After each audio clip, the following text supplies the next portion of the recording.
வணக்கம் நேயர்களே, ஸ்ரீ குபேரன் டிவி நேயர்களுக்கு லட்சுமணன் அன்பு வணக்கங்கள். இப்போ நம்ம பார்க்க போகிறது வார ராசி பலன் 6ஆம் தேதியிலேருந்து 12ஆம் தேதி வரை எப்படி இருக்க போகுது, அப்புறம் டிப் ஆஃப் த வீக் இந்த ராசி பலனுடைய எண்ட் ஆஃப் தி வீடியோவில் இருக்குது. கண்டிப்பாக பாருங்கள் எல்லாரும். மீனராசி. ஸோ மீனராசிக்கு எப்படி இருக்கும்? ஸோ ராசியிலே குரு, ஐயோ சார் ஜென்மத்தில் குரு, ஐயோ அம்மா நல்லா ஒன்றும் ஆகாது. ஸோ 12 ஆண்டுகள் நீங்கள் வந்து செஞ்ச தப்பு என்ன ப்ளஸ் என்ன மைனஸுங்கிறத வந்து அந்த குரு சொல்லிடுங்க. ஸோ அதை வந்து நம்ம திருத்திக்கிறோம், அவ்வளோதான், வேறு ஒன்றும் கிடையாது. 10ஆம் அதிபதி வந்து உங்களுக்கு ராசியிலே வரும்போது புதிய தொழில் வாய்ப்புகள் வருவதற்கான வாய்ப்பு. யாருக்கு மீன லக்னமாக இருந்து குரு திசை புத்தி அந்த நடக்கிறவங்க ஒரு புதிய தொழில் வாய்ப்புகள் கிடைப்பதற்கான வாய்ப்புலாம் ரொம்ப சிறப்பாக இருக்குது. என்றைக்குமே இந்த பாவ தொடர்புகள் தான் வந்து ரொம்ப மேஜராக இருக்குங்க. ஸோ நீங்கள் லக்னத்துக்கு பாருங்கள் ராசியை, ஓகேங்களா? அப்படி பார்க்கும்போது நல்லாயிருக்கும். ஒன்றும் இல்லை, உங்கள் சார்ட் எடுத்துக்கங்க. உங்கள் சார்ட் எடுத்து பார்த்தீங்கன்னா லான்னு போட்டிருக்கோம். இப்போ சப்போஸ் வந்து நீங்கள் மீன ராசியாக இருந்து லக்னம் வந்து மகரமாக இருந்தால் நீங்கள் மகர ராசிக்கான பலன்கள் பாருங்கள். என்ன திசை புத்தி அந்தரம் நடக்குதுன்றதை வந்து கொஞ்சம் எழுதி வச்சுக்கிட்டு அதை ஃபாலோ பண்ணிங்கன்னா ரொம்ப சூப்பராக இருக்கும். இன்றைக்கி தான் எல்லாமே மொபைல்லே இருக்கேன். ஸோ அதில் பாருங்கள். 2ஆம் அதிபதி. ஸோ 2ஆம் அதிபதி செவ்வாய் 3ல் இருக்கும்போது சின்ன சின்ன கலகங்கள் வருவதற்கான வாய்ப்புகளும் கொஞ்சம் கவனமாக இருக்கணும். ஸோ குடும்பத்திலேருந்து சின்ன சின்ன கலகங்கள் வருவதற்கான வாய்ப்புகளும் கொஞ்சம் பார்த்து நடந்துக்கணும். மற்றபடி 3ல் உள்ள செவ்வாய் வந்து சொத்துக்கள் சார்ந்த விஷயங்கள் அப்படி இப்படி பண்ணோம், கொஞ்சம் டென்ஷன் படுத்துறதுக்கான வாய்ப்பு இருக்குது.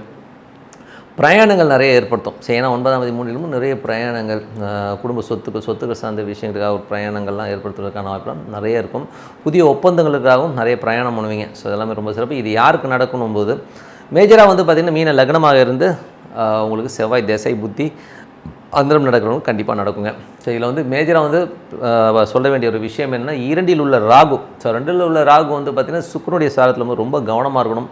பேச்சில் மிக மிக மிக மிக கவனமாக இருக்கணும். அதுவும் வந்து மீன லக்னமாக இருந்து ராகு திசை புத்தி அந்தரம் நடக்கிறவங்க, மீன லக்னமாக இருந்து சுக்கிர திசை புத்தி அந்தரம் நடக்கிறவங்க ரொம்ப பேச்சில் கவனமாக இருக்கணும். எதாவது ஏடாவணும் பேசிடுவோம், அதுக்கப்புறம் அது வந்து மிஸ்ஃபயர் ஆகி ரொம்ப பெரிய பிரச்சனையாக உருவாக்குங்கிறதுனால ரொம்ப ரொம்ப ரொம்ப கவனமாக இருக்கணுங்கிறது உண்மை. ஏன்னா வந்து நம்ம கோபத்தில் வந்து வெடிச்சிருவோம். ஸோ கோபத்தில் வெடிச்சிட்டோம்னா அதுக்கப்புறம் நம்ம தான் அது வந்து ஃபீல் பண்ணோம், நமக்கு பேக் ஃபயர் ஆகிடும். ஸோ அதனால் வந்து கொஞ்சம் பார்த்து பொறுமையாக இருக்க வேண்டியது ரொம்ப ரொம்ப அவசியம். நாங்கள் அதை எப்படி சொல்லிட்டீங்க, இல்லை இருக்கிறத சொல்கிறோம், அவ்வளோதான், வேறு ஒன்றும் கிடையாது. அதுக்கப்புறம் பார்க்கும்போது உங்களுக்கு வந்து 3ஆம் அதிபதி 12ல். ஸோ 3 8ஆம் அதிபதி 12ல் இருக்கும்போது உங்களை பின்னாடி இருந்து நிறைய பேர் வந்து பலனுன்றதுக்கான வாய்ப்புலாம் இருக்குது. ஸோ கொஞ்சம் கவனமாக இருக்கணும், நல்லா வந்து ரொம்ப கவனமாக இருக்கணும். ஏன்னா வந்து 3 8ஆம் அதிபதி 12ல் இருக்கும்போது பின்னாடி வேலை செய்கிறது, பின்னாடி வந்து புறம் பேசுவது, ஒரு தெரியாமல் வந்து பின்னாடி போட்டு கொடுக்கறதுக்கான வாய்ப்பு இருக்கணும். யாருக்கு மீன லக்னமாக வந்து சுக்கிர திசை புத்தி அந்த நடக்குது ரொம்ப கவனமாக இருக்க வேண்டியது ரொம்ப அவசியம். இதில் வந்து பார்த்திங்கன்னா அந்த ஆஸ்பெக்டில் வந்து கொஞ்சம் டென்ஷன் இருக்கும். ஸோ அதனால் என்றைக்குமே வந்து மீன லக்னத்துக்கு சுக்கிர திசைங்கிறது ரொம்ப டென்ஷனான திசை தான், ஒன்றும் பண்ண முடியாதுன்னு வச்சுப்போமே. ஆனால் அதுக்கு ஒரே தீர்வு என்னென்னா பிரார்த்தனை தான். ஸோ அமைதியாக உட்காந்து பிரார்த்தனை பண்ண அந்த டென்ஷன்ஸ் எல்லாம் போய் நல்லா கிளாரிட்டி கிடைக்கிறதுக்கான வாய்ப்புலாம் ரொம்ப நல்லாயிருக்கு. 4ஆம் அதிபதி புதன் 7ல் இருக்கும்போது சொத்துக்கள் சார்ந்த விஷயங்கள்லாம் ரொம்ப சிறப்பாக இருக்கும்னா 10ல் இருக்கும்போது நல்ல ஒரு பெரிய லெவலில் இருக்கும். ஏன்னா 4 7ஆம் அதிபதி 10ல் இருக்கும்போது கேந்திராதிபதி கேந்திரத்தில் இருக்கிறது ரொம்ப சிறப்பான யோகம் தான். அது வந்து நல்ல ஒரு லாபங்களை கொடுக்கும். யார் வந்து மீன லக்னமாக இருந்து புதன் திசை புத்தி அந்த நடக்கும், பெருத்த லாபங்களையும் நல்ல ஒரு விஷயங்கள்லாம் நடக்குங்க. ஸோ அது பெரிய ப்ளஸ் தான். 5ஆம் அதிபதிக்கு வந்து குருவின் பார்வை இருக்கிறது வந்து பார்த்திங்கன்னா குழந்தைகள் மேலே வந்து நிறைய பட்டுதல் வரும். ஸோ குழந்தைகள் மேலே நிறைய பாசங்கள் வரும், ஏதாவது பண்ணணும்னு. ஸோ நல்ல விஷயங்கள், நல்ல மாற்றங்கள்லாம் இருக்கும். குழந்தைகளோட நடவடிக்கைகளையும் நிறைய சேஞ்சஸ் எதிர்பார்க்குறது கண்டிப்பாக இருக்குங்க. 6ஆம் அதிபதியான சூரியன். ஸோ 6ஆம் அதிபதி சூரியன் வந்து உங்களுக்கு 11ல் இருக்கும்போது வேலை செய்கிற இடங்களில் நல்ல ஒரு அபிவிருத்தி கிடைக்கும், நல்ல லாபங்களை கொடுத்துரும். ஸோ இது யாருக்கு நடக்கணும் போது மீன லக்னமாக சூரிய திசை புத்தி அந்த நடக்கிறவங்களுக்கு ஒரு பெருத்த லாபங்களையும் உத்தியோகத்தில் உயர்வையும் கொடுத்துருங்க. இந்த ஒரு 15ஆம் தேதி வரை தான். ஸோ அதனால் நல்ல லாபங்களையும் கொடுத்துரும். அதுக்கப்புறம் போகும்போது 7ஆம் அதிபதி 10ல் இருக்கும்போது பார்ட்னர்ஷிப் மூலியமாக பெருத்த லாபங்கள், மனைவியால் லாபங்கள் இதெல்லாமே அற்புதமாக எதிர்பார்க்க முடியும். தாயாரினாலும் நல்ல லாபங்கள் ஏற்படுத்துவதற்கான ரொம்ப சிறப்பாக இருக்குது. 8ஆம் அதிபதி உங்களுக்கு 12ல் இருக்கும்போது நான் முதலே சொன்ன பின்னாடி புறம் பேசுபவர்கள் இருப்பாங்க. ஸோ அதனால் கொஞ்சம் கவனமாக இருக்கணும்.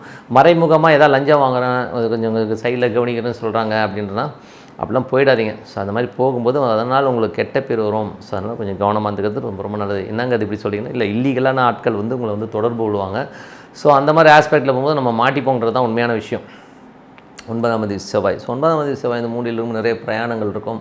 அப்பா சம்மந்தமான விஷயங்கள், நல்ல லாபங்கள், நல்ல விஷயங்கள்லாம் இருக்கும். பட் இருந்தாலும் வந்து பிரயாணங்கள்ங்கிறத வந்து தடுக்க முடியாது. கொஞ்சம் அலைச்சல்கள் ஜாஸ்தி இருக்கும். தொழில் ரீதியான விஷயம், புதிய ஒப்பந்தங்கள், புதிய தொழில்கள் உங்களை தேடி வரும், வாய்ப்புகள் நிறையா வரும்.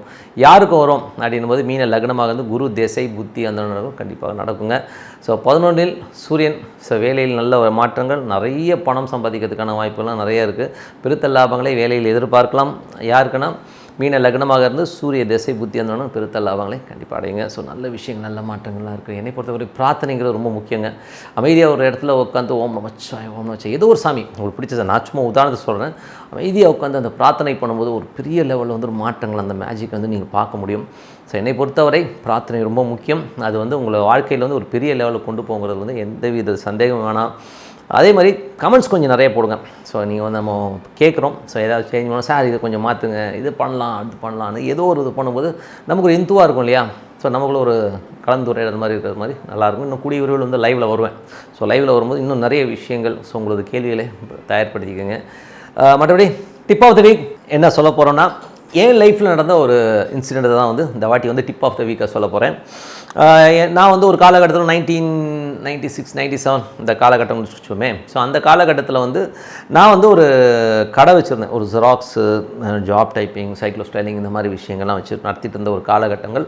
ஸோ அந்த காலகட்டத்தில் வந்து என்ன ஆச்சுன்னா, என் கடையில் வந்து ஒரு பொண்ணு ஒர்க் பண்ணியிருந்தாங்க. ஸோ அப்படி இருக்கும்போது திடீர்னு ஒரு நாள் வந்து பார்த்திங்கன்னா, ஒரு யாரோ ஒருத்தவங்க வந்து ஒரு கவர் விட்டுட்டு போயிட்டாங்க. ஸோ அந்த ஒரு கவர் விட்டுட்டு போகும்போது அதில் வந்து ஒரு 1500 பணம் இருந்தது. ஸோ நான் என்ன சொன்னேன், அந்த பொண்ணு என்கிட்டே சொல்லிச்சு, சார் யாரோ விட்டுட்டு போயிட்டாங்க அப்படின்ச்சு. ஸோ நானும் என்ன சொன்னேன், பாருமா ஒரு 2 நாள் பாரு, யாராச்சும் கேட்டாங்கன்னா கொடுத்துருமான்னு சொல்லிட்டு நான் பாட்டு வந்துட்டேன். பட் 2-3 நாள் ஆச்சு, 4 நாள் ஆச்சு, 5 நாள் ஆச்சு, யாரும் வந்து கேட்கல. பட் அந்த பொண்ணு சொல்லிச்சு, ஒரு லேடி தான் அவங்க வந்தாங்க, பட் அவங்க எதுவும் கேட்கல அப்படின்னாங்க. சரிம்மா அப்படின்னு சொல்லிட்டு அந்த காசை வாங்கி நான் செலவு பண்ணிட்டேன். அதுங்க தான் தப்பு நடந்தது. ஏன்னா அந்த காசை வாங்கி நான் செலவு பண்ணிட்டேன் பாருங்கள். அந்த 1500 காசு வாங்கி செலவு பண்ணதுக்கப்புறம் எனக்கு வந்து நஷ்டம் பார்த்திங்கன்னா ஒரு 1,50,000 ரூபாய்க்கு மேலே அடிச்சுது. அன்றைக்கி வந்து அந்த காலகட்டத்தில் 1,50,000 ரூபாங்கிறது ஒரு பெரிய காசு. ஸோ ஒரு 1,50,000 ரூபா வந்து பெரிய லாஸ் ஆச்சு. கிட்டத்தட்ட வந்து என்னோட லைஃப்லேயே வந்து ஒரு பெரிய டவுன்ஃபாலாக வந்து சந்தித்தேன். என்னால் வந்து மறக்கவே முடியல. அதாவது அந்த பணத்தை வந்து நான் அடைக்கிறதுக்கு நான் பட்ட பாடு எனக்கு தான் தெரியும். ஒரு 1500 ரூபா எடுத்ததுக்கு அதுக்கப்புறம் இவ்வளோ பெரிய டவுன்ஃபால் வரும் நான் நினச்சி கூட பார்க்கலைங்க. பட் அதை ஃபேஸ் பண்ணேன். ஸோ எதனால் இந்த கர்மா எனக்கு வந்தது அப்படிங்கிறது முதல்ல சொல்லிடுறேன். ஏன்னா இப்போது நீங்கள் நினைக்கலாம், அவங்க தான் கேட்கலையே, நீங்கள் எடுத்து அப்படியே செலவு பண்ணியிருக்க வேண்டியதானே, என்ன சார் இருக்குது அப்படின்னு நீங்கள் கேட்கலாம். அப்படி கிடையாதுங்க. ஒரு பொண்ணு வந்து நாணயமாக அந்த 1500 ரூபாய் கொண்டாந்து கொடுத்துச்சு. அது ஒரு அனாமத்து காசு, கரெக்டு தானே. அந்த பொண்ணு நாணயமாக கொடுத்ததுன்னா அட்லீஸ்ட் அதில் பாதி காசாச்சும் அந்த பொண்ணு கொடுத்துருக்கணும்.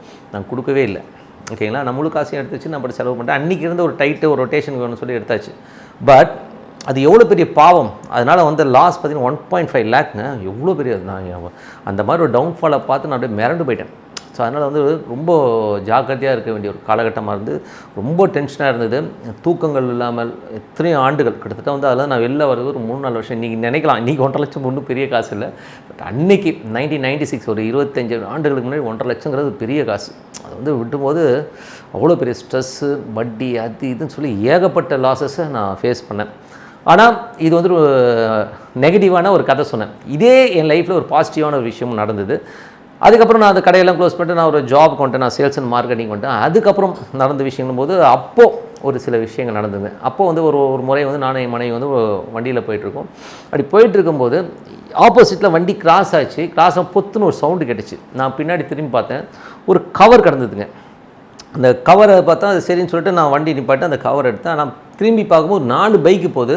எந்த வண்டிக்காரங்கிறது நமக்கு தெரியல. ஸோ அதுக்கப்புறம் என்ன பண்ணலாம் சொல்லி எங்கள் ஒய்ஃபை விட்டுட்டு வந்துட்டு நான் அந்த இடத்துல நின்றுட்டு இருந்தேங்க. ஒரு 2 ஹவர்ஸ் மேலே நின்றுட்டு இருந்தேன். யாராவது வராங்க. ஏன்னா வந்து அதில் வந்து பேர் எழுதிருக்கு, சுரேஷ்னு ஒரு நேம் எழுதியிருக்கு. மற்றபடி ஃபோன் நம்பர்லாம் எதுவும் இல்லை. ஸோ நான் வந்து என்னடா அதுன்னு பார்த்தா ஒரு 7,500 ரூபா மேலே காசு இருக்குது. ஸோ நான் வச்சுட்டு நின்றுட்டேன். ஏன்னா ஏற்கனவே ஒரு 1,500 ரூபா நான் பட்ட அவஸ்தை பெரிய அவஸ்தை. இந்த காசு வேண்டாம் முதல்ல கொடுத்துருன்றதுக்காக நின்றுட்டு ஒரு 2 ஹவர்ஸ் கழிச்சு ஒரு பையன் வந்து பாவம் ஒரு பைக்கில், ஒரு பழைய பைக்கு, அதை அப்படியே தேடிக்கிட்டே வரா. அப்படி நம்ம பார்க்கும்போது தெரியுது, அப்படியே கீழே பார்த்துக்கிட்டே வரான். அப்புறம் நிப்பாட்டி கேட்டேன், இங்கே வா பாடின்னு. என்ன பாடினும் போது, இல்லை சார் இந்த மாதிரி ஒரு கவர் ஒன்று விட்டுட்டேன் சார்னு. என்ன கவருனா, இல்லை சேலரி சார் அப்படின்னாரு. சரி அப்படியா அப்படின்ட்டு இந்த கவரா பேர் சொன்னார். பேருங்க அதில் எழுதினது சுரேஷ்ன்ற எழுதினது. அப்புறம் அந்த கவர் கொடுத்துட்டோம். சார் இல்லை சார் பரவாயில்லப்பா, ரொம்ப சந்தோஷமாக தான், எனக்கு ரொம்ப சந்தோஷமாக இருந்தது, கொடுத்துட்டு வந்துட்டேன்.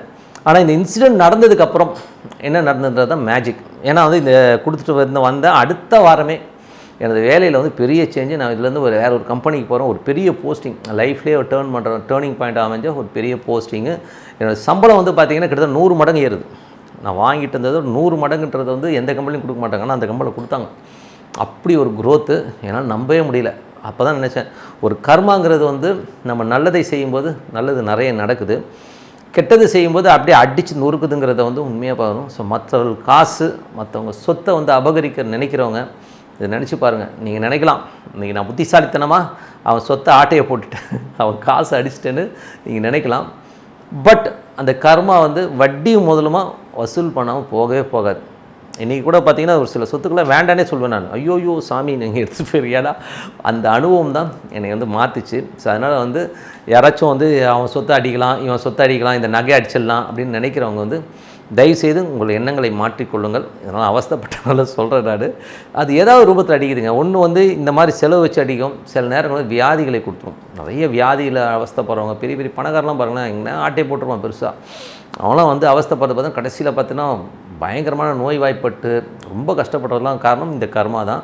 ஸோ கர்மாவில் மாட்டிக்காமல் இருக்கணும்னா நம்ம மற்ற காசு சொத்து பணத்தை ஆசைப்படாமல் நமக்கு என்ன இருக்கோ அதை நம்ம நியாயமாக வச்சுக்கிட்டா போதும்னு சொல்லிட்டு இதுதான் டிப் ஆஃப் த வீக். கண்டிப்பாக பிடிச்சிருக்கும் நம்புகிறேன். கமெண்ட்டில் போடுங்க. நன்றி, வணக்கம். ஸ்ரீ குபேரன் டிவியை பார்த்தமைக்கு நன்றிகள். மேலும் இது போன்ற தகவல்களை தெரிந்து கொள்ள ஸ்ரீ குபேரன் டிவியை சப்ஸ்கிரைப் செய்யுங்கள். மறக்காமல் பெல் ஐக்கானை கிளிக் செய்யுங்கள்.